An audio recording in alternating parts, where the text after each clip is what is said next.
कक्षा शिक्षा और आज हम बायोलॉजी में blood circulation in human body को स्टडी करने वाले हैं। इससे पहली वाली वीडियो में मैंने आपको हार्ट का डायग्राम बनाना सिखाया था और उसकी वर्किंग्स को समझाया था। इस वीडियो में मैं आपको ये बताने वाली हूँ कि ब्लड फ्लो किस डायरेक्शन में होता है, हार्ट में किस तरह से आता है और बॉडी के हर सेल में किस तरीके से पहुँचता है। तो चलिए स्टार्ट करते हैं आज की ये वीडियो। सो फ्रेंड्स, आपको दिखाई दे रहा होगा कि मैंने एक डायग्राम बनाया है। इस डायग्राम में मैंने इसको आपको हार्ट समझना है क्योंकि ये हार्ट है हमारा। इसको आप लिख लीजिए हार्ट, ये हमारा हार्ट है। ओके,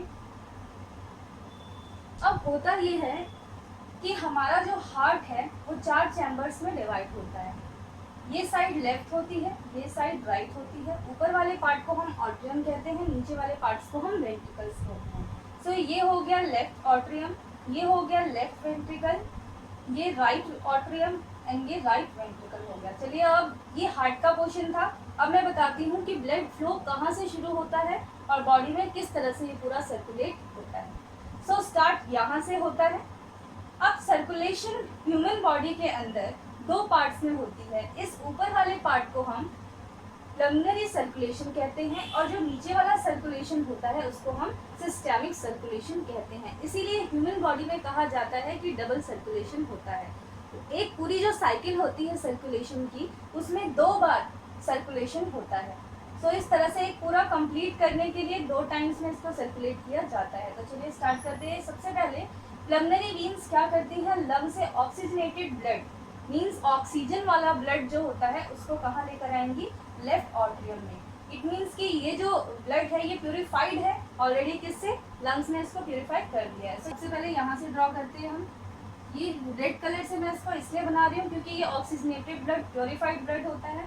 तो इस तरह से आपको बनाना है यहाँ पे।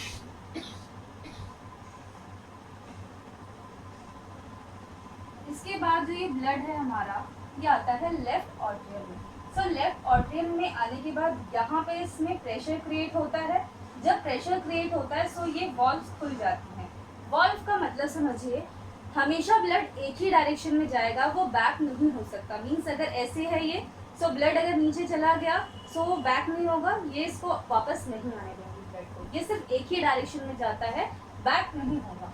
सो यहाँ से आने के बाद ये कहाँ जाएंगे, लेफ्ट ऑट्रियम में। यहाँ एक प्रेशर क्रिएट होगा जिसकी वजह से ये वॉल्व ओपन हो जाएंगे और जो ये ब्लड है ये नीचे की डायरेक्शन में आ जाएगा। सो यहाँ पे आने के बाद ये पोर्शन आपका खाली हो जाएगा और यहाँ से जो प्रेशर क्रिएट हुआ था यहाँ पे वो सारा ब्लड आ जाएगा। इसके बाद अब यहाँ पे प्रेशर बनेगा। सो ये ब्लड अब कहाँ जाएगा, लेफ्ट वेंट्रिकल में जो ब्लड आया है अब वो ऑर्टा के थ्रू पूरी बॉडी में जाएगा। सो आपको समझने की जरूरत है कि ऑर्टा क्या होता है। ऑर्टा सबसे बड़ी आर्टरी होती है, ह्यूमन हार्ट की सबसे बड़ी जो आर्टरी होती है वो क्या होती है, ऑर्टा। इसी के थ्रू पूरी बॉडी में हमारा ऑक्सीजन पहुंचने का काम करता है। इवन एक एक सेल में आपको पहुंचाने का काम यही ऑर्टा करती है। और ये बॉडी के जो दूर दूर के पार्ट्स होते हैं, मीन्स मान लीजिए ब्रेन, आईज, लेग्स, हर जगह ऑर्टा की वजह से ही ब्लड पहुंचता है। ओके, क्योंकि ये प्रेशर, ज्यादा प्रेशर को बियर कर पाती है, इस वजह से दूर तक ब्लड जा पाता है। तो चलिए यहाँ से ड्रॉ करते हैं ब्लड को। तो इस तरह से ये फ्लो होगा। उसके बाद सारा ब्लड आ जाता है बॉडी के ऑर्गन्स में, अलग अलग जगह पहुंच जाता है। अब होगा क्या, बॉडी के सारे ऑर्गन से जो डीऑक्सीजनेटेड ब्लड है अब वो मेन वेना केवा से कहाँ जाएगा, राइट ऑट्रियम में। मेन वेना केवा क्या होती है, ये ऐसी वेन है जो बॉडी से पूरा डीऑक्सीजनेटेड ब्लड कहाँ लेके जाते हैं, राइट ऑट्रियम में। ओके, तो चलिए ड्रॉ करते हैं। सो मैंने इसको ब्लू मार्कर से इसलिए बना रही हूँ क्योंकि ये जो ब्लड है ये इम्प्योर ब्लड है। सो इसलिए यहाँ से इसको ऐसे ड्रॉ करेंगे।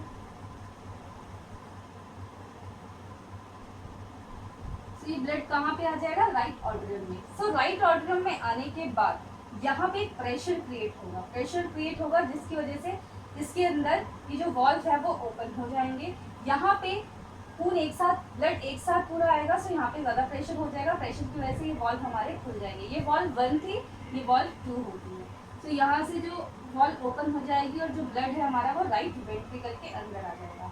सो राइट वेंट्रिकल में एक प्रेशर क्रिएट होगा। अब ब्लड कहाँ पे जाएगा, पल्मोनरी आर्टरीज में। सो पल्मोनरी आर्टरीज क्या होती है, pulmonary arteries deoxygenated blood means carbon dioxide वाला ब्लड कहाँ लेकर जाती है? लंग्स के अंदर। ये इम्प्योर ब्लड होता है जो कि साफ करने के लिए, क्लीन करने के लिए उसको कहाँ जाना जरूरी है? लंग्स के अंदर। सो ये जो हमारी आर्टरी है इसी के थ्रू ये सारा काम होता है। तो चलिए ड्रॉ करते हैं। राइट वेंट्रिकल के बाद ब्लड कहाँ जाएगा? पल्मोनरी आर्टरीज के थ्रू कहाँ जाएगा? लंग्स में। यहाँ से आप एरो ड्रॉ करेंगे इस तरह से। तो सारा ब्लड कहाँ आ जाएगा? लंग्स के अंदर। अब लंग्स क्या करेंगे? लंग इम्प्योर ब्लड को अलग कर देता है, वो प्योर ब्लड को अलग कर देता है। मीन्स प्योर में ऑक्सीजन वाला ब्लड होगा, ओके, और इम्प्योर ब्लड कैसा होगा? जिसमें कार्बन डाइऑक्साइड होगा। उसको प्योरीफाई करेंगे और यहाँ पे छोटी छोटी कैपिलरीज होती हैं जिसकी हेल्प से ये काम करता है। तो यहाँ पे प्योरीफाइड ब्लड आएगा, वापस से सर्कुलेशन चलेगा इसी तरह से। और ध्यान रखिएगा, वन साइकिल में ये 2 बार सर्कुलेशन होता है, एक नीचे की तरफ और एक ऊपर की तरफ। सो इसीलिए इसको हम क्या कहते हैं? Double circulation. सो ह्यूमंस में क्या होता है? डबल सर्कुलेशन होता है। सो फ्रेंड्स, अगर हम मैमल्स और बर्ड्स की बात करें, क्योंकि ये वार्म ब्लडेड एनिमल्स होते हैं, इनके हार्ट के कितने चैम्बर्स होंगे? 4। जैसे हम ह्यूमन बीइंग हैं, सो हमारे भी 4 होंगे, ओके। बर्ड्स के भी 4 होते हैं चैम्बर्स। लेकिन अगर हम बात एम्फीबियंस की या फिर रेप्टाइल्स की करें तो उनके जो हार्ट के चैम्बर होते हैं वो सिर्फ 3 होते हैं, ओके।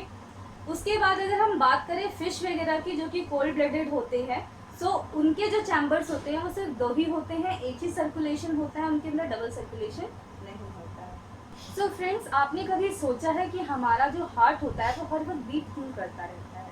सो होता ये है कि अगर हमारा हार्ट बीट नहीं करेगा, सो ग्रेट फोर्स से वो दूर दूर तक ब्लड सेल्स में हमारा जो ऑक्सीजन वाला ब्लड है या फिर कार्बन डाइऑक्साइड वाला ब्लड निकलने का काम नहीं कर पाएगा। सो ग्रेटर फोर्स से इसीलिए करता है ताकि दूर दूर के ऑर्गन्स में हमारा ब्लड पहुंच पाए। उसके बाद आपको पता है पर मिनट जो हमारा हार्ट बीट होता है वो 70 to 72 टाइम्स होता है। मतलब 1 मिनट में 70 से लेके 72 टाइम्स तक हमारा हार्ट बीट करता है। ये हर वक्त होता रहता है क्योंकि ये इनवॉलेंट्री, कार्डियक मसल एक टाइप की इनवॉलेंट्री मसल होती है। सो फ्रेंड्स, अगर हम पल्स रेट की बात करें, आपने पल्स रेट तो सुना ही होगा। मीन्स अगर आप डॉक्टर के पास जाते हैं, सो डॉक्टर यहाँ पे आपकी पल्स को पकड़ता है, फिर उसको पता चल जाता है कि आप बीमार हैं या फिर कैसा आपका ब्लड का प्रेशर है, वो बता देते हैं। सो ये होता कैसे है? जो हार्ट होता है वो बहुत फोर्स के साथ आर्टरीज में ब्लड को ट्रांसपोर्ट करता है, मतलब बहुत फोर्स से पुश करता है आगे की तरफ। सो जितनी बार वो पुश करता है, सो हमारा हार्ट बीट करता है जितनी बार, उतनी बार ये ब्लड आगे आर्टरीज के अंदर जाता है। तो यहाँ पे बार बार ये बीट करता है और ये 70 से 72 टाइम्स पर मिनट करता है। तो इससे पता चल जाता है कि आपका ब्लड प्रेशर सही है या फिर नहीं है, आपकी पल्स रेट सही है या फिर नहीं है। आपने हमेशा देखा होगा कि जो डॉक्टर्स होते हैं वो हमेशा एक इंस्ट्रूमेंट कैरी करते हैं, उस इंस्ट्रूमेंट को ही हम स्टेथोस्कोप कहते हैं। ये इंस्ट्रूमेंट ह्यूमन बॉडी की हार्ट बीट को सुनने में हेल्प करता है। सो हार्ट बीट को वो किसके थ्रू सुनते हैं? स्टेथोस्कोप के through. Friends, blood circulation in human body का ये टॉपिक यहीं पे ओवर होता है। और अगर आपको मेरी ये वीडियो अच्छी लगी तो इसको लाइक ज़रूर करें, ज़्यादा से ज़्यादा शेयर करें। और अगर आपको कोई क्वेरी है, कोई डाउट है, तो कमेंट सेक्शन में आके आप मुझसे पूछ सकते हैं। अगर आपने अभी तक मेरे चैनल को सब्सक्राइब नहीं किया है, तो आप बेल बटन को प्रेस करके मेरे चैनल को सब्सक्राइब कर सकते हैं। आप मुझसे फेसबुक पेज और इंस्टा पेज पे भी जुड़ सकते हैं, उसका लिंक इस वीडियो के डिस्क्रिप्शन में दिया गया है। So stay healthy, keep learning.